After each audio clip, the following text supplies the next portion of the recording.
Sir నమస్తే.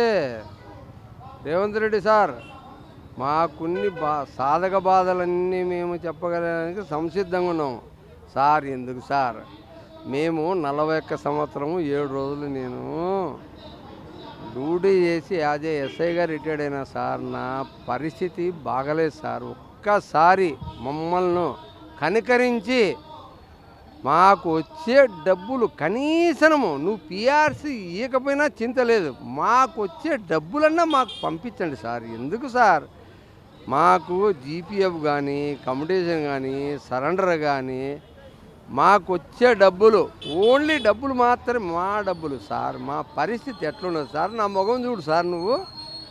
రేవంత్ రెడ్డి గారు ఒక్కసారి చూడండి. బక్టి విక్రమార్క గారు ఒక్కసారి మమ్మల్ని చూడండి. ఈరోజు బీజేపీ మన ఈటెల రాజేంద్రన్ ఉండొచ్చు, మన వాళ్ళు ధర్నా చేసేవాళ్ళు అందరూ ఉండొచ్చు, మన వాళ్ళు పింఛనర్స్ అందరూ ఉండొచ్చు. గతంలో కూడా మీరు ఎన్నో చెప్పినారు. ఆ శాసనాల పక్కకు పెట్టి మా గురించి ఒక్కసారి ఆలోచన చేయండి సార్. మా బాధలు డబ్బులు లేవని మీరు అంటున్నారు. గాంధీ విగ్రహానికి డబ్బులు కట్టేదానికి మీ దగ్గర ఉన్నాయి. సార్ వస్తున్నాడు, రాహుల్ గాంధీ గారు ఆడికి వస్తే అన్నీ చేస్తారు, శాసనాలు చేస్తారు, అన్నీ చేస్తారు. మా గురించి కొంచెం ఆలోచన చేయండి. ధర్మతగా చెప్తున్నాం, మేము చాలా బాధల్లో ఉన్నాము సార్. మీరు ఇచ్చే పింఛను మాకు ఏమిటికి చాలలేదు సార్. మాకు ఇంటి కిరాయిలు కూడా చాలలేదు సార్. మా ఇంటి కిరాయిలు కానీ ఈత భత్యాలు, మా ఇంట్లో సరుకులు కానీ మాకు చాలా ఇబ్బందులు ఉన్నాయి సార్. పెండెళ్ళు చేసేవాళ్ళు ఉన్నారు సార్, పెండెళ్ళకు డబ్బులు ఖర్చు అవుతాయి సార్. ప్లీజ్ సార్, నాకు వచ్చేది 25 లక్షలు రీపీఎఫ్ రావాలి సార్. కమిటేషన్ 21 లక్షలు రావాలి సార్. సరెండరు 15 లక్షల చిల్లర రావాలి సార్. సార్ గ్రాడ్యుయేట్కి 16 లక్షలు రావాలి సార్. సార్ పిఆర్సీ 2018లో మన కేసీఆర్ సారు, ఆ సారు చేసిన భావోద్యాతమే తెలంగాణ నాశనము. గ్రాట్యుటీ ఇవన్నీ కూడా అందరూ కూడా ఆరోగ్యాలు బాగాలేక ఇబ్బంది పడుతున్నారు. కావున ఎమ్మడే ఈ రేవంత్ రెడ్డి సీఎం గారికి విజ్ఞప్తి చేస్తున్నాము. మా ధర్నా తరపున ఈ అందరూ కూడా ఏక మొత్తంలో ఒకేసారి అమౌంట్ ఇవ్వాలని. చాలా ఇబ్బందిగా ఉంది కాబట్టి అందరూ కూడా చాలా బాధపడుతున్నారు. ఆల్ ఎంప్లాయీస్ కూడా భార్య పెళ్ళిళ్ళు లేక పిల్లలు బాధపడుతున్నారు. ఉద్యోగాలు లేక సెటిల్మెంట్లు కాగా కాబట్టి వెంటనే ఏకమొత్తంలో చెల్లించాలని మేము కోరుతున్నాం. నాకు 60 లక్షలు రావాలి. 60 లక్షలు రావాలి, ఒక్క పైసా కూడా రాలేదు.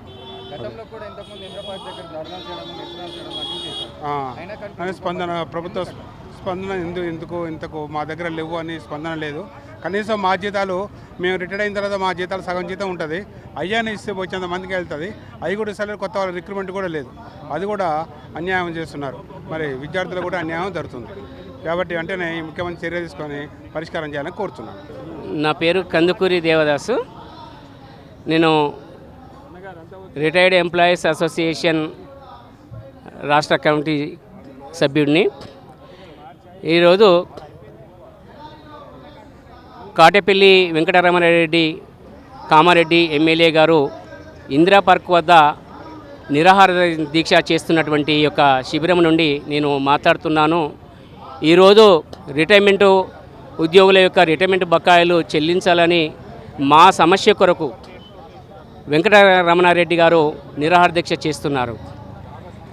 వారు మా యొక్క సమస్యను గుర్తించి వారు అసెంబ్లీ లోపల గత జనవరి 5వ తేదీన మేము ఒక అసోసియేషన్గా ఏర్పాటు చేసుకొని 5 నెలలుగా వివిధ రకాల పోరాటాలు చేస్తూ ఆ పోరాట కార్యక్రమాలలో భాగంగా మేము చెలో అసెంబ్లీ అనేటువంటిది జనవరి 5వ తేదీన పిలుపునిచ్చి ఆ చెలో అసెంబ్లీ అనేటువంటి పిలిపించిన మేరకు మేము అసెంబ్లీ వచ్చిన వెంటనే మమ్మల్ని అందరినీ కూడా పోలీసులు నిర్బంధించి వివిధ పోలీస్ స్టేషన్లో మమ్మల్ని సాయంత్రం 5 గంటల వరకు కూడా నిర్బంధించడం జరిగింది.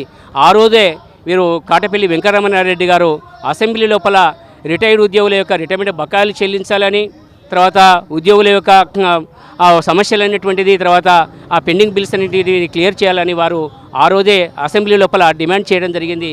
ఆ మేరకే వారు ఏమన్నారంటే తెల్లవారే ప్రెస్ మీట్ పెట్టి మార్చి 1వ తేదీ లోపల కనుక రిటైర్డ్ ఉద్యోగుల యొక్క రిటైర్మెంట్ బకాయిలు చెల్లించినట్లయితే మేము మార్చి 2 నుండి నిరాహార దీక్ష చేస్తాము. తర్వాత అవసరం అనుకుంటే ఆమరణ నిరాహార దీక్ష చేస్తారని వెంకటరమణారెడ్డి గారు వారు మా కొరకు వారు ఒక కార్యాచరణ అనేటువంటిది ప్రకటించడం జరిగింది. నిరాహార దీక్షకు వచ్చినటువంటి కాటపల్లి వెంకటరమణారెడ్డి గారు, మరి మేము నల్గొండ జిల్లా నుండి వచ్చినాము. దాదాపుగా ఒక 100 మంది రావడం జరిగింది. అందరం ఉద్యోగులము, ఉపాధ్యాయులం.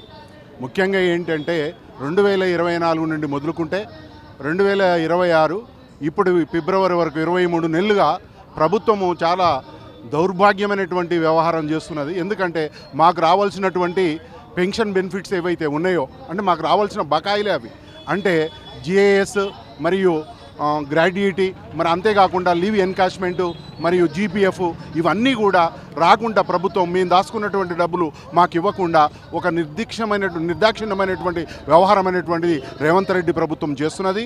అనేక సార్లు మేము జిల్లా లెవెల్లో ధర్నాలు చేయడం అనేటువంటిది జరిగింది. మరి అంతేకాకుండా అసెంబ్లీ ముట్టడి అనేటువంటిది చేయడం జరిగింది.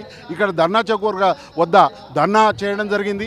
ఇవన్నీ చేసినప్పటికీ కూడా ప్రభుత్వానికి నిమ్మకు నీరెత్తినట్టుగా ఎలాంటి విషయాన్ని కూడా పెడచెవున పెట్టి మా యొక్క ప్రాబ్లమ్స్ను సాల్వ్ చేయకుండా దాదాపుగా ఈ రాష్ట్రంలో ఇప్పటి వరకు ఒక 20,500 మంది రిటైర్డ్ అయితే ఒక 1000 మందికి మాత్రమే బెనిఫిట్స్ ఇవ్వడం జరిగింది. రాజన్న సిరిసిల్ల జిల్లా రిటైర్మెంట్ ఎంప్లాయీస్ అసోసియేషన్ జనపాల వెంకటయ్యను, అలాగే పండిత పరిషత్ విశ్రాంత విభాగం రికగ్నైజ్డ్ పండిత పరిషత్తు రాష్ట్ర కన్వీనర్గా మాట్లాడుతున్నా.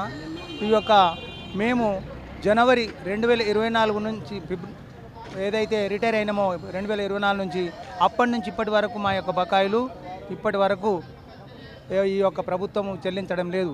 మేము దాచుకున్న డబ్బులు జీపీఎఫ్ కానీ, ఎన్కాష్మెంట్ కానీ, సరెండర్ లీవులు కానీ ప్రతి ఒక్కటి మాకు ఇవ్వకుండా ఈ కాలయాపన చేస్తున్నాడు. మరి గత ప్రభుత్వం ఒక పిఆర్సీ పేపర్కు ప్రకటనకి ఇచ్చింది. అప్పుడు సరిగా జీతాలు ఇవ్వకపోవడం వల్ల మేము ఫస్ట్ తారీఖే జీతం ఇస్తామని మేనిఫెస్టోలో పెట్టి డిఏలు, పెండింగ్ బిల్లులు ఇవన్నీ చెల్లిస్తాం, పిఆర్సీలు కూడా 6 నెలల లోపల మీకు ఇస్తామని ఈ యొక్క రేవంత్ రెడ్డి ప్రభుత్వం మాకు చెప్పి ఇన్ని విధాలుగా చెప్తే నిజమే కావచ్చు అని మేము నమ్మి మోసపోయి ఈ ప్రభుత్వాన్ని మా యొక్క బకాయిలు ఇవన్నీ రావడానికి సిద్ధంగా ఉన్నారు, ఇస్తారేమో ఈ ప్రభుత్వం అని ఏరికోరి మా యొక్క ఉద్యోగులమందరం ఒకే మాట పైన నిలబడి ఈ యొక్క ప్రభుత్వాన్ని, కాంగ్రెస్ ప్రభుత్వాన్ని తెచ్చుకున్నందుకు మేము కొరవితో తలగొక్కున్నట్టుగా ఈ యొక్క పరిస్థితి ఉంది. మాకు 62-63 సంవత్సరాలు వస్తున్న ఈ యొక్క తరుణంలో మేము ఇంట్లో హాయిగా ఉండే తరుణంలో ఈ యొక్క రోడ్లపైన తిరిగాడి ఈ బీపీలు, షుగర్లు పెంచుకొని ఇప్పటికి రాష్ట్రంలో 72 మంది చనిపోయారండి. 72 మంది చనిపోయిన ఈ యొక్క రేవంత్ రెడ్డి ప్రభుత్వానికి మా యొక్క ఈ యొక్క ఉద్యోగ ఉపాధ్యాయుల యొక్క రిటైర్ల యొక్క గోస వారికి కనబడతలేదు. నా పేరు కొంపెల్లి భిక్షపతి, ఉద్యోగ ఉపాధ్యాయ రిటైర్డ్ స్టేట్ అసోసియేషన్ నాయకులు. నా పేరు కొంపెల్లి భిక్షపతి. ఈరోజు అన్న ఇది తీసుకో, ఇది మాట్లాడు అన్న, ఇది మాట్లాడు. ఇవాళ చాలా బాధాకరమైన విషయము, మార్చి 2024 ఇవాళ వరకు మేము ఉద్యోగ ఉపాధ్యాయులుగా రిటైర్డ్ అయ్యి సుమారుగా 23 నెలలు మరి జరుస్తుంటే కనీసం రేవంత్ రెడ్డి గారు ప్రభుత్వం వచ్చి 2 ఏళ్ళన్నర అయింది. 2 ఏళ్ళన్నరలో మీరు ఇచ్చిన మాట ప్రకారంగా మా ప్రభుత్వం, కాంగ్రెస్ ప్రభుత్వం వస్తే మీకు రావాల్సినటువంటి బకాయిలను, మీకు రావాల్సిన పెండింగ్ బిల్లులను, మీకు రావాల్సినటువంటి డిఏ ఏరియాలను, మీకు రావాల్సినటువంటి పిఆర్సీ అన్నిటి కూడా మీరు ఒక్క దెబ్బకి పరిష్కారం చేస్తారని మాట ఇచ్చి మోసం చేసి మీరు ప్రభుత్వానికి వచ్చి 2.5 సంవత్సరాలు, సుమారుగా 2.5 సంవత్సరాలు అయింది. ఈ 2.5 సంవత్సరాల్లో కనీసం మేము ఎమ్మడే ఉద్యోగం చేయగానే మేము ఎమ్మడే వచ్చి నేను ఫైట్ చేయలే. ఇప్పుడు దగ్గర 23 నెలలు అంటే సుమారుగా 2 సంవత్సరాల నుంచి ఓపిక బట్టి మాకు రావాల్సినటువంటి డబ్బులు, మాకు రావాల్సినటువంటి బకాయిలు ఇప్పేయమని గోడున పడి, రోడ్డు మీద పడి మేము అప్పుడు అందరూ మనోవేదనతో అందరూ చచ్చిపోతుంటే తట్టుకోలేక బాధపడి ఇవాళ మేము ఒక సంఘంగా ఏర్పడి ఇవాళ వచ్చి రోడ్డు మీద పడితే ఇంతవరకు నిమ్మకు నీరెత్తినట్టుగా లేవు ముఖ్యమంత్రి గౌరవనీయులు ముఖ్యమంత్రి గారు. మెదక్ డిస్టిక్ నుంచి వచ్చిన ఫారెస్ట్ డిపార్ట్మెంట్ నుంచి నేను రిటైర్మెంట్ అయినా 2024లో జూలైలో రిటైర్మెంట్ అయినా. మేము నెల జీతంలా కష్టపడి నెల జీతం జమ చేసుకున్నాం సార్. జమ చేసుకొని మేము మా కష్టార్జితం ఇప్పుడు మాకు జీపీఎఫ్ కానీ లీవ్ ఇన్కాష్మెంట్ కానీ మరియు గ్రాడ్యుయేట్ కమ్యూనికేషన్ ఇవన్నీ ఒక్క రూపాయి కూడా ఇంతవరకు రాలేదు సార్. ఇది ఇట్లా చేస్తే మంచి పద్ధతి కాదు కదా. ఎందుకంటే ఇప్పుడు మేము ఎన్నో కష్టాలలో ఉన్నాం, మాకు ఇబ్బందులు ఉన్నాయి. డబ్బులు లేకపోతే ఇప్పుడు ఇల్లు కట్టుకోవాలా, లేకుంటే దవాఖానా ఖర్చులు ఇవన్నీ చాలా ఇబ్బందులు ఉన్నాయి సార్. అందుకే మా డబ్బులు మాకు ఇవ్వాలని మేము కోరుతున్నాం.